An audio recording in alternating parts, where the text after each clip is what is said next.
Marcos capítulo 2, diz assim o texto da palavra de Deus. Diz: depois entrou Jesus de novo em Cafarnaum, e logo ocorreu que ele estava em casa. Muitos afluíram para ali, tantos que nem mesmo junto à porta eles achavam lugar. E anunciava-lhes a palavra. Versículo 3. Alguns foram ter com ele, conduzindo um paralítico levado por 4 homens. E não podendo aproximar-se dele por causa da multidão, descobriram o eirado no ponto correspondente ao que ele estava, e fazendo uma abertura, baixaram o leito em que jazia o doente. Vendo-lhes a fé, Jesus disse ao paralítico: filho, os teus pecados estão perdoados. Filho, os teus pecados estão perdoados. Versículo 6. Mas alguns dos escribas estavam assentados ali e razoavam em seu coração: por que fala ele deste modo? Isso é blasfêmia. Quem pode perdoar pecados senão um, que é Deus? E Jesus, percebendo logo por seu espírito que eles assim arrazoavam, disse-lhes: por que razoais sobre estas coisas em vosso coração? Por quê? Qual é mais fácil? Dizer ao paralítico: estão perdoados os teus pecados? Ou dizer: levanta-te e toma o teu leito e anda? Ora, para que saibais que o Filho do Homem tem sobre a terra autoridade para perdoar pecados, disse ao paralítico: eu te mando, levanta-te, toma o teu leito e vá para a tua casa. Então ele se levantou e no mesmo instante, tomando o leito, retirou-se à vista de todos, a ponto de se admirarem todos e darem glória a Deus, dizendo: jamais, jamais vimos coisa assim. Olha, temática pancada, né, esse negócio, né? Missionário ou impostor. Esse título aí, ele certamente saiu de uma frase de um sujeito muito bacana, o tal de Spurgeon aí. Ele fala assim que todo cristão ou é um missionário ou é um impostor. Forte, né? Todo cristão ou é missionário ou é um impostor, é uma fraude. Eu quero compartilhar com vocês o seguinte: primeira noite eu quero falar sobre missão como a entrega da maior dádiva. Missão, a entrega da maior dádiva. O Evangelho de Marcos, e aí eu queria capturar a sua ideia e tentar imaginar que a gente está vendo um filme, um filme muito especial, e é isso que Marcos faz. Você sabe que Marcos é um fujão, né? Há uma suspeita grande. No final do capítulo, dos últimos capítulos do Evangelho de Marcos, tem um moço que aparece na cena que é bizarra. Não sei se você já passou por essa leitura, mas você descobre que tem um moço que na hora que Jesus é preso, esse moço está com umas cobertas, a coberta é tirada dele, ele sai correndo e sai correndo nu. É uma vergonha, assim, uma cena assim que, gente, você fala assim: o que tem a ver esse negócio? Está na Bíblia, né? Eu não sei se você lembra desse texto da Bíblia, mas os estudiosos imaginam, diante de quem escreveu, há um certo consenso que esse jovem fujão, que fugiu nu na hora que o Jesus foi preso, porque tiraram o lençol que estava cobrindo ele, é o Marcos. Marcos, se isso é verdade, ele não fugiu. Essa não foi a primeira vez que ele fugiu. Depois ele foi trabalhar com o apóstolo Paulo, e chegou num determinado momento, a viagem missionária começou. Ele estava achando que ele era um missionário, ao longo da jornada ele descobriu que ele era um impostor, porque ele decidiu largar a equipe missionária, volta, foge. O apóstolo Paulo fica tão bravo, que numa outra ocasião, o tio de Marcos, o tal do Barnabé, decide levar: não, o Marcos está bom agora, ele vai com a gente. Paulo fala: não, esse moço comigo não vai.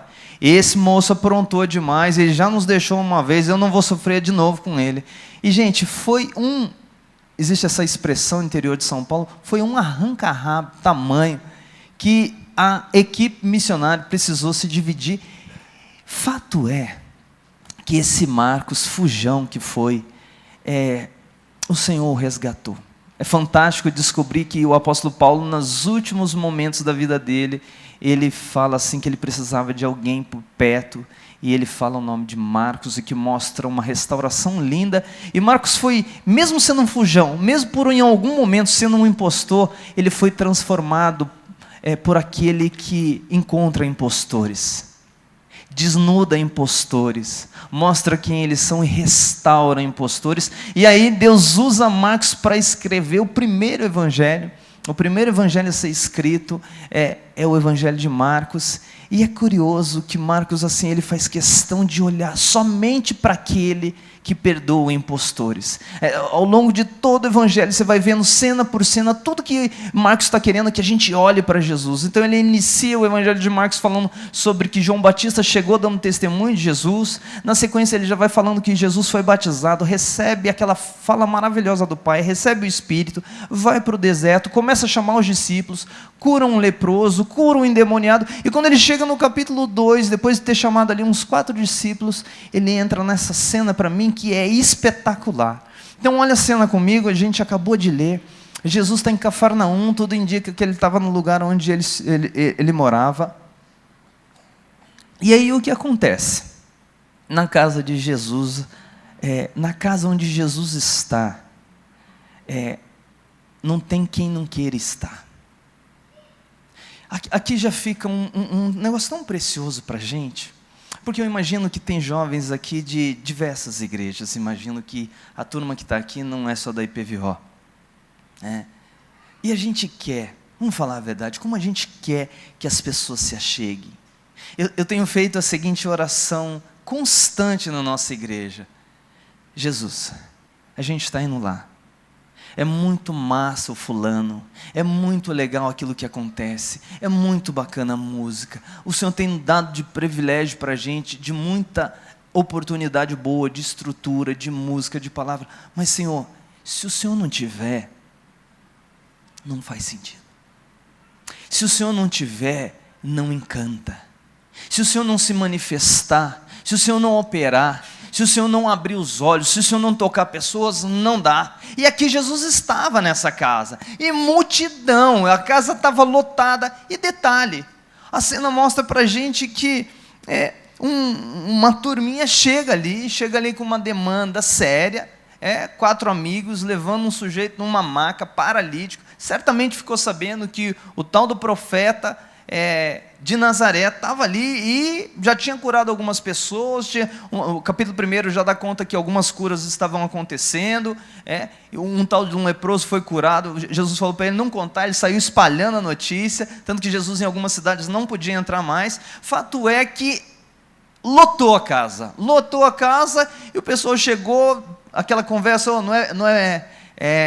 ele não é preferencial, é paralítico, deixa ele chegar. Não, aqui não tem preferencial, tem um monte de gente doente, a gente está na fila, não vai entrar, por aqui não vai, e os camaradas criativos, numa criatividade imensa, algo espetacular, fala assim, não, vamos dar um jeito.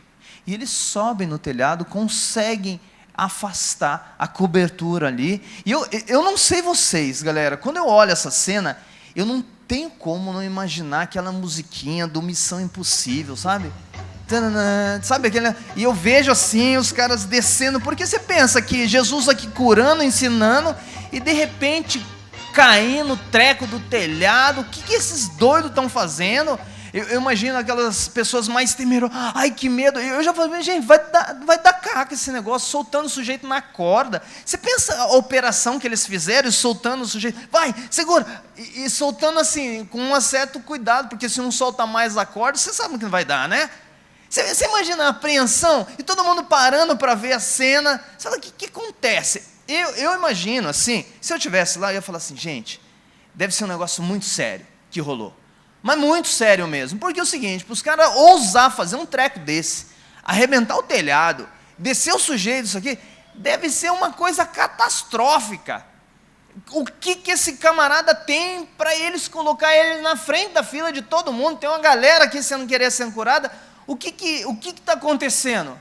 E aí descem o sujeito e ele é colocado diante de Jesus. Aí você fala assim, agora Jesus vai resolver o problema dele. E Jesus fala uma coisa para esse sujeito, e uma série de fatos acontece. E para a gente começar a falar disso, eu queria falar o seguinte para você. A missão é a entrega da maior dádiva. E o que é a maior dádiva? O que é a maior dádiva? O que é tão caro? O que é tão especial? O que a gente pode falar assim, olha, vamos imaginar um sujeito paralítico? Eu fico tentando imaginar o que era a vida de um paralítico no primeiro século, sem seguridade social. Uma concepção de mundo, a cosmovisão, os moldes daquela sociedade, olhar a vida das pessoas, era assim, ó, se você é adoentado, se você é doente, Deus não te olha com favor. Percebam, quem percorreu um pouquinho os textos da Bíblia, descobre que em algum momento, os discípulos de Jesus topam com um cego e perguntam assim eles, Senhor, quem pecou, ele ou os pais dele, para que ele nascesse assim? Essa era a concepção, era um entendimento. Agora imagina o que o paralítico, ele já arrastava uma dificuldade que impossibilitava de tudo, e você imagina a situação num mundo sem asfalto, sem calçada, terra, sem seguridade social, um ambiente onde os judeus estavam oprimidos por Roma, saqueados de todas as formas, altas taxas, vida na escassez extrema. O que é uma família ter que sustentar esse paralítico, esmola, benefício, quero ir para lá, levem eu para lá, não tinha cadeira de roda, não tinha tecnologia, você tem noção? Você fala assim, ó, Jesus, desceu esse paralítico aí, eu presumo, ele quer ser curado. O maior problema da vida dele é ele não poder andar, ele não poder se locomover. Qual é a maior dádiva que poderia ser dado do alto céus para esse sujeito que tem esse baita problema? Básico. A cura. Será? O que o texto mostra é que não. A missão é a entrega da maior dádiva, mas a maior dádiva não é aquilo que normalmente a gente classifica como a maior dádiva. E eu e você, a gente faz uma série de eleições do que seria a maior dádiva da nossa vida. O que realmente a gente precisa. O que você quer com todas as suas forças. O que você ficando sem, a sua vida acabaria. Isso é o sinônimo da maior dádiva. O que se fosse retirado da sua vida, o que se fosse bloqueado e falar assim, olha, isso me foi tirado, acabou a minha felicidade. Isso não, imagina que Deus falasse assim, olha, eu vou te dizer não para tal coisa. Daí você fala assim, Deus, essa coisa aqui, se eu falar não para mim, a minha vida acabou. Eu não saberia viver, eu não saberia ser feliz. Essa coisa aí, você tá achando que ela é a sua maior dádiva. Mas aquele que fez a vida, o verbo eterno, aquele que se encarnou, o próprio Deus, que estava no início com Deus, era Deus, sem Ele nada do que foi feito se fez, que entende exatamente quem somos, diante de um paralítico. E, de fato, os amigos foram lá para o paralítico ser curado. Nada dá a entender nesse texto que não era esse o objetivo deles. Era que o paralítico fosse curado. O detalhe é que chegando diante de Jesus, Jesus oferece para eles a maior dádiva. E qual é a maior dádiva? Sob a perspectiva de quem entende realmente da vida. Repare o que Jesus diz. Jesus diz no versículo 5, vendo-lhes a fé, Jesus disse ao paralítico, filho, os teus pecados estão perdoados. A maior dádiva, a dádiva que é entregue na missão, é o perdão dos pecados. É o perdão dos pecados. Porque precisamos ser perdoados, porque precisamos pensar nisso, gente. Nós precisamos lembrar e considerar, o pecado nos separa de Deus. O pecado são os nossos crimes, os pecados são as nossas falhas, os nossos erros, os nossos pensamentos que desvirtuam da santidade de Deus, as nossas posturas, os nossos desejos, as nossas escolhas equivocadas, a nossa desonestidade, a nossa mentira, o nosso ciúmes, a nossa inveja, a nossa impureza, o nosso orgulho, tudo isso nos afasta do Deus Criador. Você fala assim, por isso é a maior dádiva? É, mas não somente por isso, porque a própria realidade das Escrituras diz o seguinte: por causa do pecado, por causa dessa maldade, por causa disso que ofende ao Deus Criador, nós estamos separados e todos os que pecam recebem o justo preço dos seus pecados, que é o salário do pecado, é a morte. O salário do pecado é a morte eterna, é a morte biológica sim, é a morte emocional sim, é a morte relacional sim, mas a mais trágica é a morte espiritual, é ficar sentenciado à eternidade sem o Deus Criador, sem todo o deleite da sua presença. Quando a gente pensa em missão, quando a gente pensa nessa ideia, o que é a missão? Senão o id e proclamar o nome do Salvador Jesus, de falar para ele, para as pessoas, ele te faz feliz, não necessariamente no sentido que o mundo alimenta a ideia de felicidade como alegria, regozijo o tempo inteiro, não é isso que Jesus dá. O que Jesus dá e o que ele veio fazer foi aplacar a ira divina que está sobre todos. E quando a gente fala de missão, a gente está dando uma grande dádiva para as pessoas, a grande oportunidade delas receberem aquilo que sem receber, aqueles que estão sem receber, gente, é pior do que a fraude de ser revelado que somos impostores, é pior do que ser tirado as nossas máscaras e alguém falar assim, poxa vida, até agora foi só filtro, agora que eu estou vendo realmente quem você não é tudo aquilo que eu imaginava. Vergonha, é muito pior. E aí um paralítico chega diante de Jesus e fala assim, olha, tem coisas mais especial do que ser curado da paralisia? Jesus está dizendo tem, e inclusive não vim como missão primordial curar paralítico, isso aqui é ponto extra, o que eu vim fazer foi morrer na cruz do Calvário, para entrar debaixo da ira divina que está sobre você, e se eu não entrar, e se você não confiar em mim, e se eu não oferecer o meu perdão para você, você está sentenciado eternamente à destruição infinita. Quando a gente está falando de missão, a gente não está falando de programação, de ver jovens numa dinâmica diferente, e fazer algumas coisas que a gente faz no sábado e domingo, e que os outros que não são da comunidade não faz. Não é disso que a gente está falando. A gente está falando sobre anunciar o perdão e a absolvição de uma sentença, de que se a pessoa não receber esse perdão, ela está desesperadamente destruída. É isso. Missão, a entrega da maior dádiva. E qual é a maior dádiva?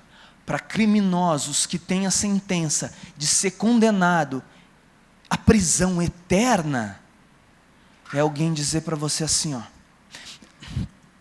deixa eu falar para você, se Jesus não te perdoar,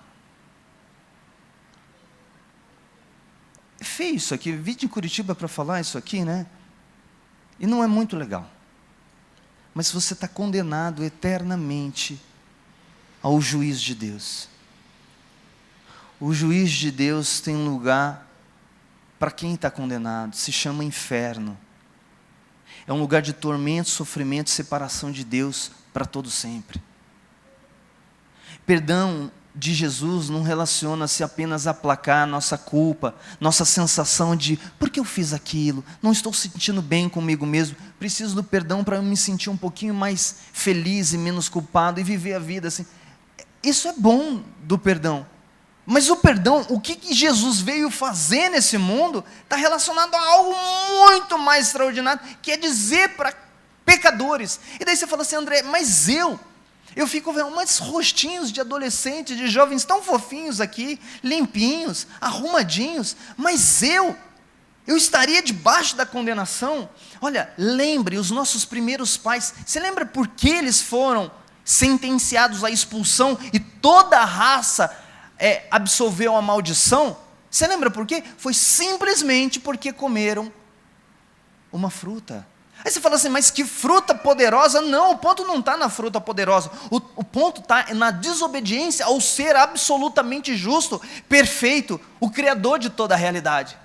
O ponto O nosso pecado ele não é terrível pelo tamanho dele. Você fala assim: André, eu não sou um criminoso, não sou uma criminosa, não sou a pior menina do mundo, não sou o pior menino do mundo, não sou o pior jovem do mundo. O ponto não é esse. O ponto é que a sua simples mentira ofende ao Deus puramente verdadeiro. A sua simples insinuação de soberba ofende ao Deus santo e que odeia o orgulho. E isso, só isso, se fosse o seu único pontual pecado, você já merecia toda a condenação infinita. Então não tem dádiva mais espetacular do que alguém chegar para a gente, apresentar Jesus, a gente ser colocado diante da face de Jesus e receber a deliciosa notícia: os seus pecados estão perdoados. E aí a pergunta é: quem entrega a maior dádiva? Quem entrega? Quem entrega não é uma palavra. Quem entrega não é a igreja. Quem entrega essa dádiva não são os nossos bons gestos. Você sabe que a gente arrisca, depois de um tempo, vindo à igreja e caminhando na igreja, a se iludir com a seguinte situação. Eu lembro, de vez em quando eu faço essas perguntas para algumas pessoas, para sentir o nível de maturidade e compreensão da fé. Você está salvo? Você está salva? Se hoje o Senhor falasse assim, ó: eu vim te buscar, você vai ter que ter uma conversa comigo. Seu coração tem paz de que você estaria totalmente aceita e aceito diante de Deus? Eu sei que essa pergunta ela é provocante. Em algumas pessoas, normalmente esse tipo de pergunta gera a seguinte resposta: olha, pastor, tomara que sim. Olha, pastor, eu faltava mais antes na igreja, mas eu estou ouvindo a minha liderança agora, eu estou ouvindo mais vezes. Antes eu não prestava muita atenção. Antes eu ficava assim, olhando, viajando, queria conversar. Eu ficava no Instagram, já olhando. Brawl Stars tem esse joguinho, né? E ficava ali jogando na hora do culto, mas eu pedi para eu tô parando. Domingo eu joguei só um pouquinho. Esse eu nem joguei. Eu acho, eu estou melhor, as minhas notas melhoraram. Eu estou fazendo. Você percebe que todas essas respostas aqui, elas revelam uma coisa. E eu estou dando exemplos muito caricatos, pensando num certo segmento de idade, mas adultos fazem a mesma coisa. Adulto fala assim: não, pastor, eu estou melhorando, eu estou orando mais com a minha esposa, eu estou tentando ser mais calmo no trânsito. E o que as pessoas estão dizendo com todas essas respostas, sendo adultos, sendo jovens, é o seguinte: eu estou tentando fazer por merecer. Eu estou tentando fazer por merecer. E olha, gente, é impressionante que nós somos a igreja da teologia filé mignon. Pensa numa teologia boa, é a nossa. De verdade, que Deus nos deu humildade, às vezes a gente não consegue tanto, mas a nossa teologia é muito boa. É muito boa. Nós exportamos a nossa teologia.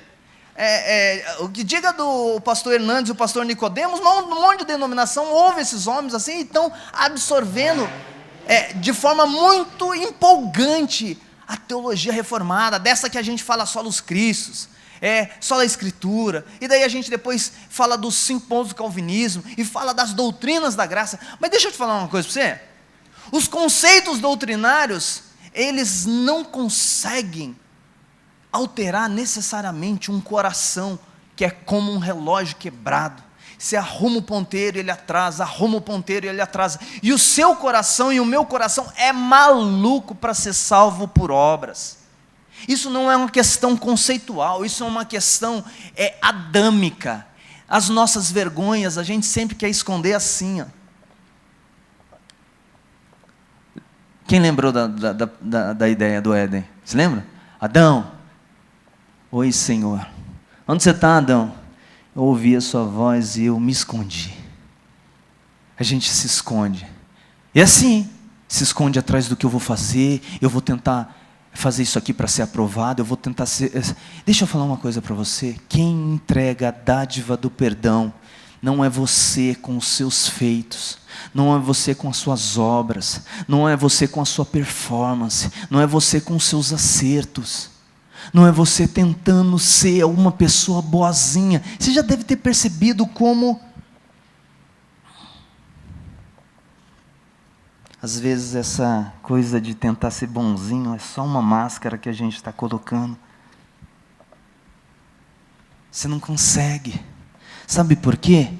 Quem salva, quem entrega a dádiva não é conquistada. Sabe o que é fantástico nessa história? Eu acho que ela ilustra muito bem a salvação pela graça. Que o paralítico não vai até Jesus pelos seus méritos. O paralítico ele é arrastado, carregado por mãos que não são as dele. A dádiva nos é entregue não porque a gente fez alguma coisa, não porque a gente se empenhou, não porque a gente dedicou, mas por uma pessoa amorosa que olha para a gente sem mérito algum, simplesmente porque confiou nele. E ele diz assim, ó, os seus pecados estão perdoados.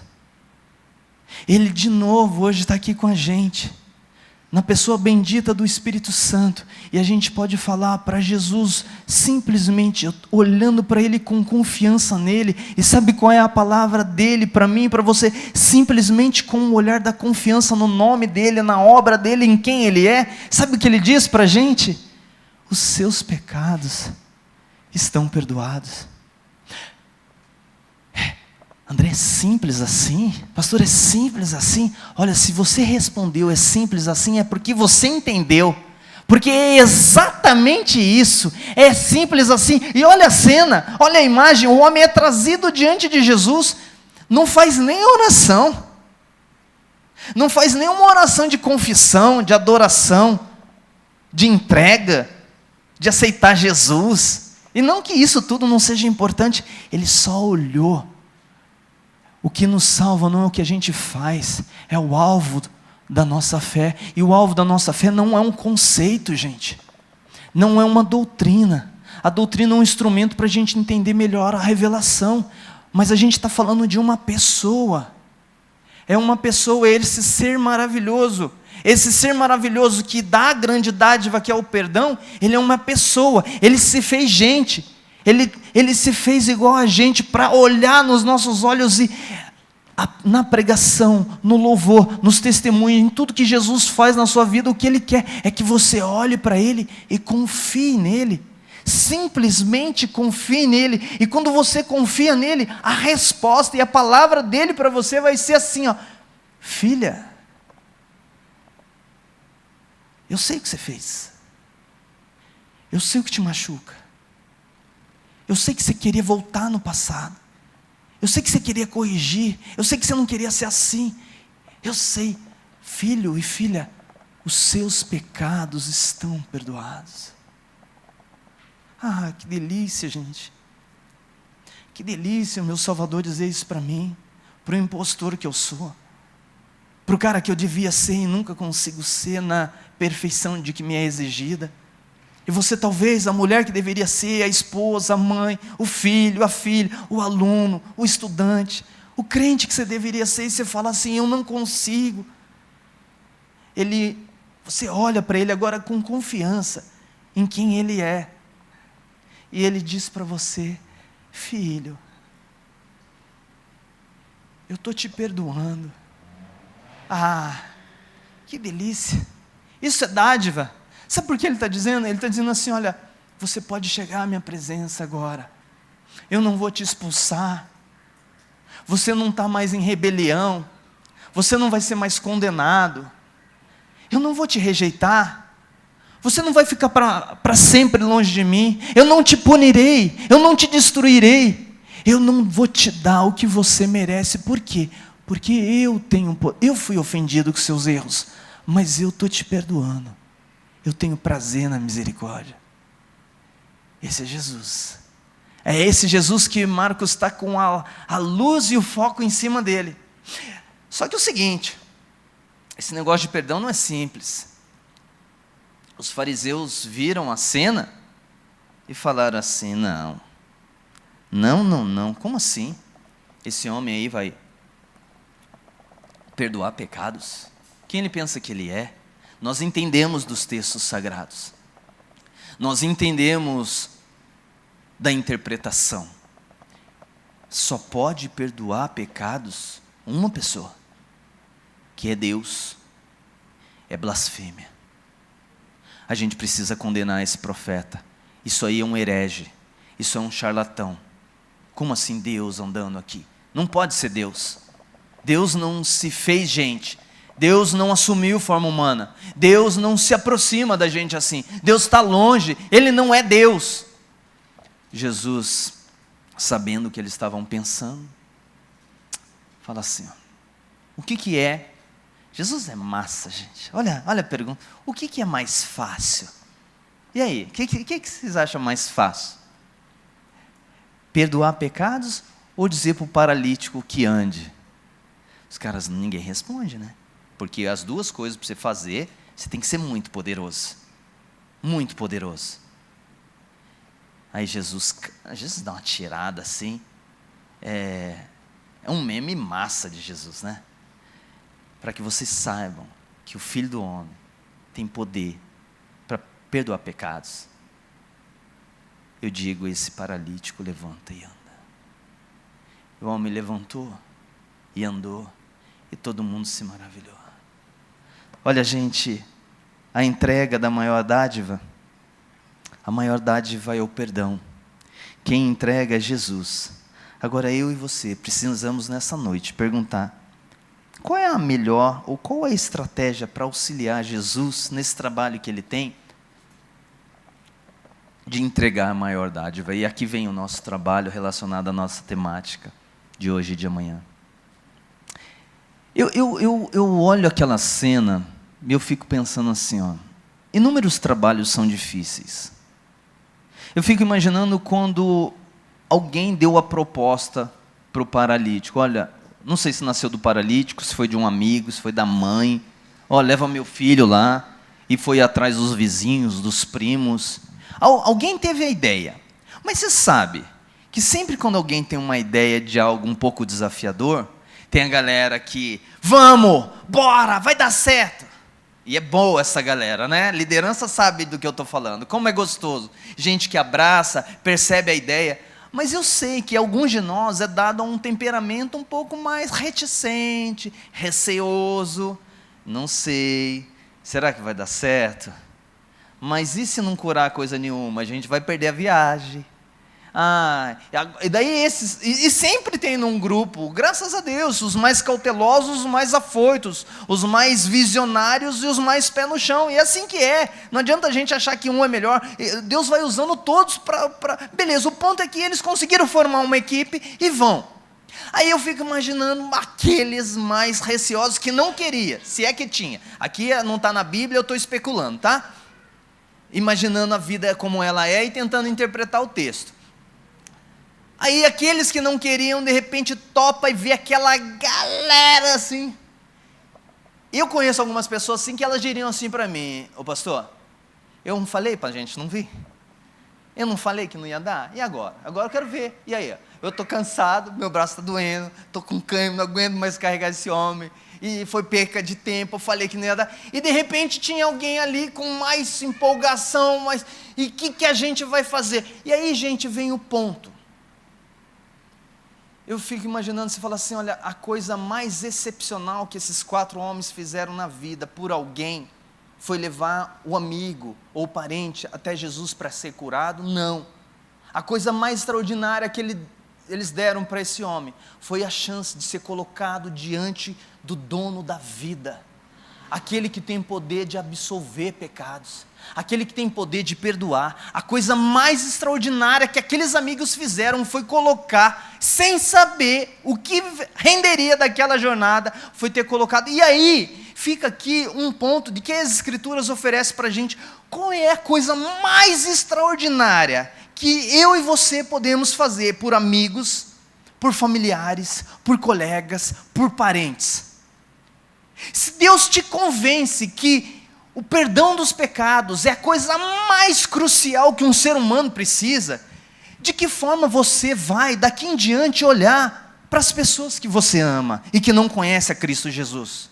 De que forma você vai sentar numa sala de aula e dar uma olhada naquele silêncio assim, olhando para a sua turma e imaginando assim, olha, a ira de Deus, como um trem pegando fogo, que não pode ser freado, vai passar sobre todos aqueles que não se renderam diante de Cristo Jesus.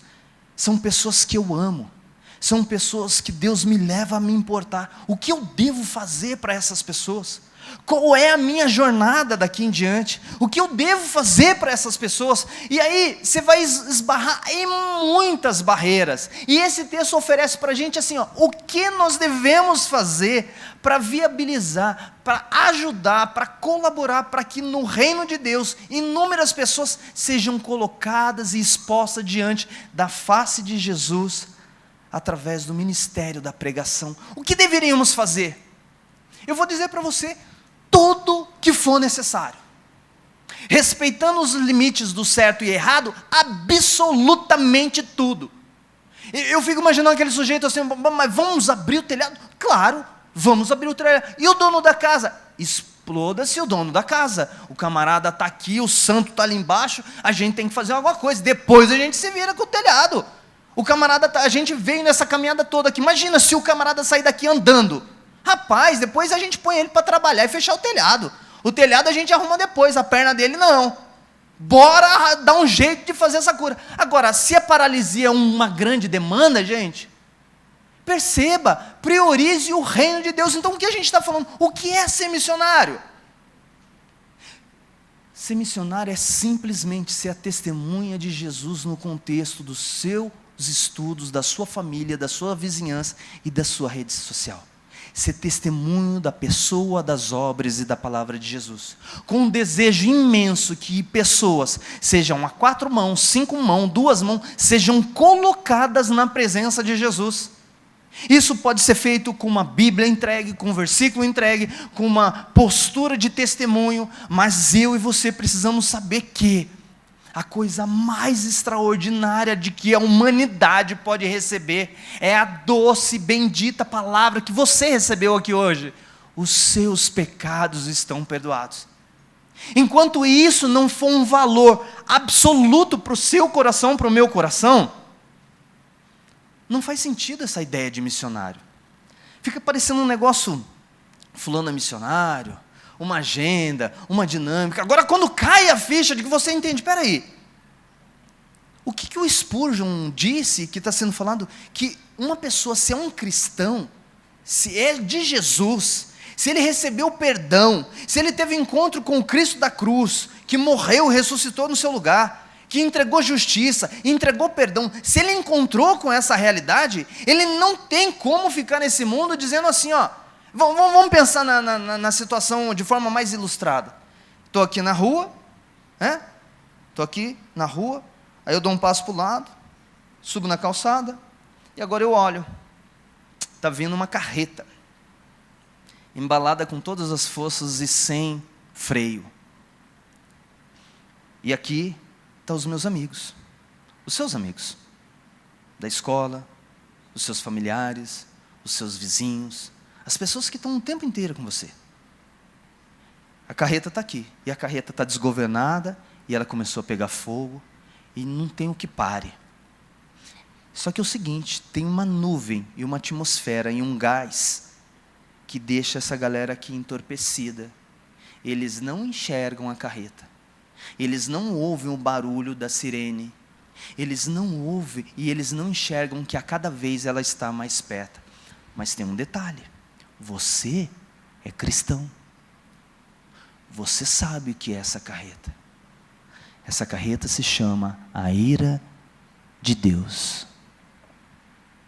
E é o único jeito deles saírem daqui e subirem para a calçada, é eles olharem para a face bendita do Cristo amado. A grande pergunta, eu vejo isso? Você vê isso? Se eu e você vemos isso, como vivemos daqui em diante? O que devemos fazer para que os nossos amigos, conhecidos, estejam aqui amanhã, ou na sua igreja, no domingo, ou acessem a verdade das Escrituras. Sabe, eu olho esse texto, já caminhando para o encerramento, e eu fico pensando assim, a cena, aqueles caras foram engenhosos, né? Abriram o telhado, desceram o paralítico com corda ali, mas tem algo muito mais extraordinário. O Deus eterno rasgou o céu e desceu o seu filho até aqui. O paralítico foi colocado diante de Jesus. O Deus eterno colocou o seu filho diante de mim e de você. E ele não colocou de qualquer jeito. Ele colocou ele crucificado na sua frente, na minha frente. E ele disse assim: olha, toda a ira que estava sobre você, eu carreguei.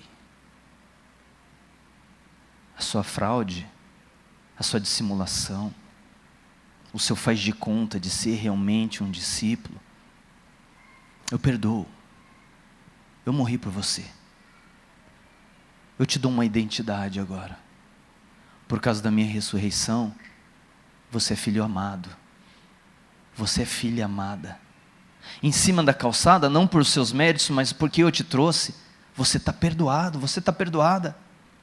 Você mesmo tendo os seus deslizes, o meu Pai te vê perfeito e perfeita. Você não vai ser salvo porque você consegue acertar. Você vai ser salvo por causa dos meus acertos. E agora, por causa dos meus acertos, se empenha aí para acertar o maior número de quantidade de vezes que você conseguir. E quando você errar, perdoa que eu já te perdoo. Você está livre de toda condenação. Não há mais condenação para os que estão em Cristo Jesus. Eu te dou amor. Viva agora em resposta a esse amor. Mas lembre, eu vim para salvar e buscar o que se havia perdido. E tem muitos perdidos. Eu coloquei você no meio deles. Eu coloquei você naquela escola. Eu coloquei você no meio daqueles amigos. Essa rede social de várias pessoas que te seguem. De várias pessoas que você curte. De várias pessoas que interagem com você. Você pode falar do meu amor. E à medida que você fala, eu me revelo para as pessoas. Filho, filha, bora participar da minha missão. Bora se envolver com o que eu estou fazendo no mundo.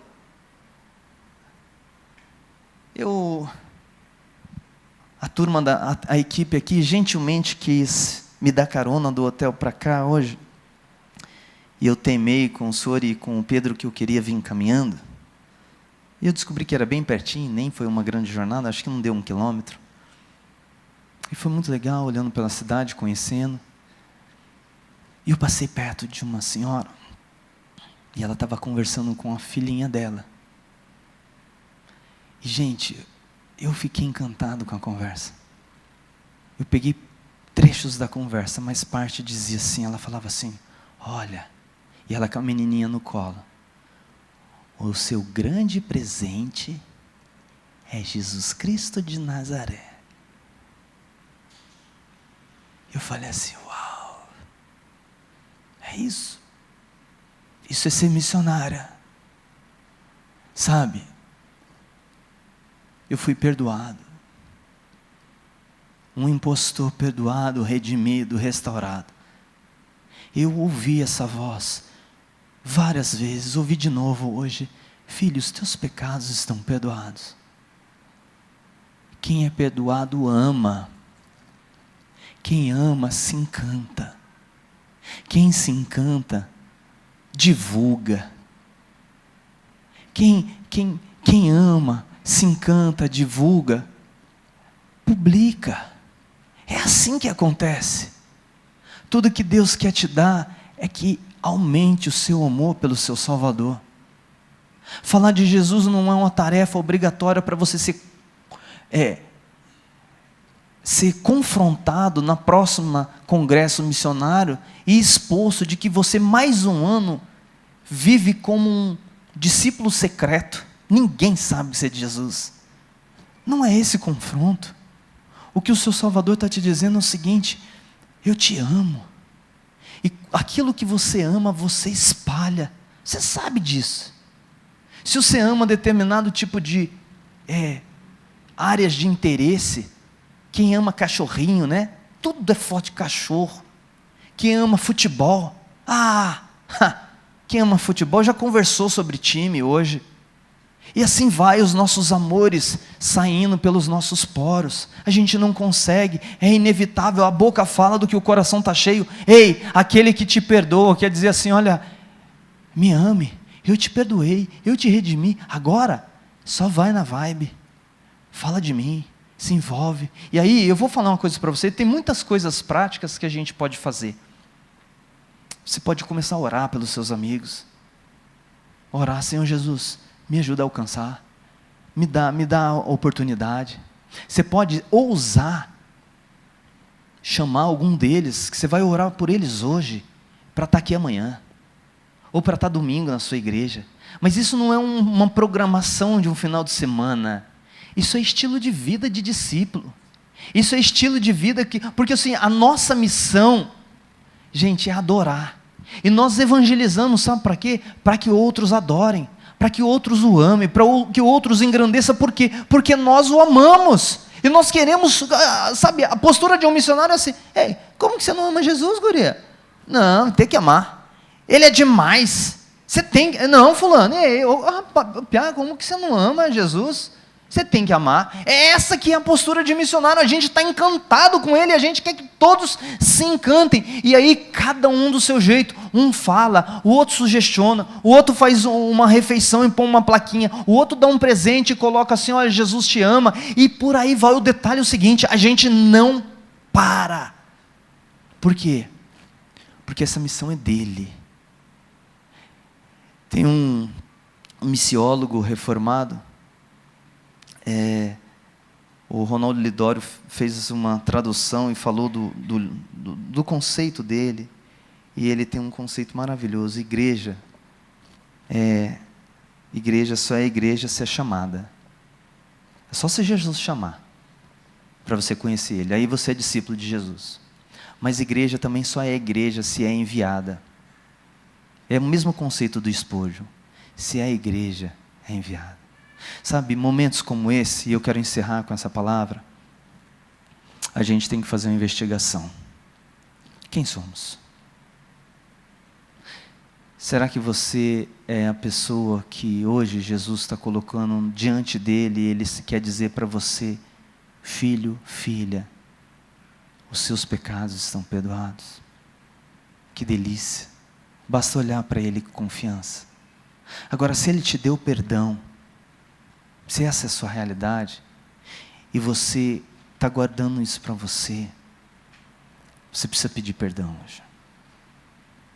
Você precisa pedir perdão e falar assim, Senhor, eu acolho hoje a consciência de que eu sou missionário, de que eu sou uma missionária, de que eu não preciso necessariamente ir para um povo distante, de que eu preciso voltar para o condomínio, com a consciência de que eu tenho a missão de resplandecer a luz do seu nome, de que das programações da igreja de evangelização eu participo, mas na escola eu tenho uma missão, na faculdade eu tenho uma missão, no trabalho, entre os meus familiares, eu estou com o Senhor, e eu estou engajado e envolvido nessa missão, e que isso não tem intervalo.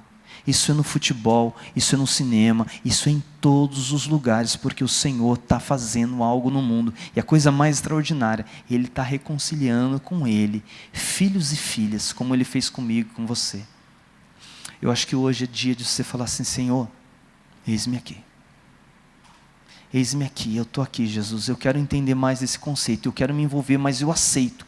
Me conduza nessa vida missionária, que eu quero participar da linda missão de qualquer forma trazer as pessoas à sua presença, para que o Senhor diga para elas, os teus pecados estão perdoados. Eu ia fazer uma pergunta aqui, mas ela vai ser só retórica, eu não quero a resposta. Eu ia perguntar assim, quem foi batizado aqui esse ano? E depois eu ia perguntar, quem foi batizado ano passado? Quem foi batizado ano retrasado? Teve um dia numa igreja que eu fiz essa pergunta. Eu descobri que a pessoa que tinha sido batizado mais recente, fazia 4 anos. O que dava sinal que as conversões dentro daquele ambiente, daquela igreja, fazia muito tempo que não ocorriam. O que significava que o engajamento missionário também estava muito defasado. O que significava que a igreja tinha se voltado para si mesma. E ela tinha entendido que viver com Cristo, viver a igreja é o quê? A gente fazer programações, cantar, comer, fazer as atividades para os jovens aqui ter um momento, para os adultos ter um momento, depois a gente viver a nossa vida, torcendo para que Deus nos enriqueça, que a gente tenha os melhores resultados no trabalho e na universidade, para a nossa vida viver extremamente confortável. Deixa eu falar uma coisa para você, isso não tem nada a ver com o cristianismo, e nem com caminhada de servo de Jesus. Ele nos chamou e nos deu uma missão. Maringá precisa da sua obra missionária. A população dessa cidade precisa do seu engajamento, o seu pastor, a sua liderança precisa que você diga assim: Jesus, eu estou aqui, me usa, do jeito que o Senhor quiser, mas me ajuda a olhar para os campos que estão brancos para a ceifa, e eu preciso participar. E não pense que isso é tarefa de adulto, absolutamente não. Qualquer um aqui poderia convidar para um aniversário, convidaria para um futebol e para uma festa. Por que não convidar para estar junto na igreja? Por que não acessar os amigos intencionalmente e falar assim: eu quero vocês aqui comigo, bora fazer um negócio lá em casa, e leva os amigos da igreja para se interagir, dar conexão para depois trazer eles para a igreja. Olha, sabe qual é o ponto? O ponto é quando a gente está apaixonado, nenhum telhado é impedimento para a gente fazer a pessoa ser colocada diante de Jesus. Nenhum. André, e como que a gente se apaixona? Lembrando o tamanho do perdão, porque esse perdão, ele não custou só uma palavra. O seu perdão não custou uma palavra, ele custou o sangue do ser mais perfeito, mais amável, mais espetacular do mundo. Ele deu a vida pelos seus erros que não merecíamos de perdão. É esse amor que nos faz se apaixonar por Ele. E depois faz a gente fazer absolutamente tudo que a gente até não gostaria, para que outras pessoas acessem esse amor. Perceba o tamanho desse perdão. Perceba o tamanho dessa graça. Se encante por Jesus. E depois entenda o que Ele quer fazer nesse mundo. Ele quer o seu canto, o que Ele quer. Ele quer seu coração, Ele quer. Mas Ele quer o seu engajamento. Você pode orar comigo? Ah, Senhor. Ah, Senhor. Que dádiva. Que perdão é esse? Que purifica a culpa mais terrível. Que alivia o fardo mais pesado. Que deixa todo mundo aqui que foi perdoado bem leve. Porque a gente não tem sido os missionários que o Senhor quer. A gente te pede perdão. A gente olha com confiança para o Senhor, Jesus. E a gente sabe que o Senhor perdoa de novo. Que amor é esse? Que não se cansa de perdoar. Que não se cansa de restaurar. Que não se cansa de renovar. É esse perdão que esse mundo precisa. É esse perdão que os nossos amigos precisam. É esse perdão que, Senhor, a nossa família precisa. É esse perdão que estamos desfrutando aqui, Senhor. Nos ajuda a contar desse perdão. Nos ajuda a partilhar essa boa notícia deliciosa de que Deus está querendo fazer a paz com os nossos conhecidos e queridos. Senhor, capacita aqui os adolescentes, os jovens para serem missionários, para se engajarem com essa consciência de que são instrumentos em Tuas mãos, e que podem e devem, Senhor, dizer ao Senhor: me envia, Senhor, me envia, abra as portas que eu quero participar do que o Senhor está fazendo. Abençoa, Senhor, modifica a estrutura, fica com a gente, enche-nos do Teu Espírito e nos ajuda, Senhor, a contar essa notícia maravilhosa, de que o Senhor rasgou os céus e trouxe o Seu Filho aqui, colocou Ele diante da gente, crucificado, ressurreto, vivo e poderoso, e Ele diz, para todo aquele que nele crê: os teus pecados estão perdoados. Obrigado, Senhor. Que notícia deliciosa, nos encharca com esse amor e nos mobiliza naquilo que o Senhor está fazendo no mundo, porque a gente quer muito mais gente chorando aos Teus pés, de amor por Ti, exatamente como está acontecendo com a gente. Oramos assim, em nome de Jesus. Amém.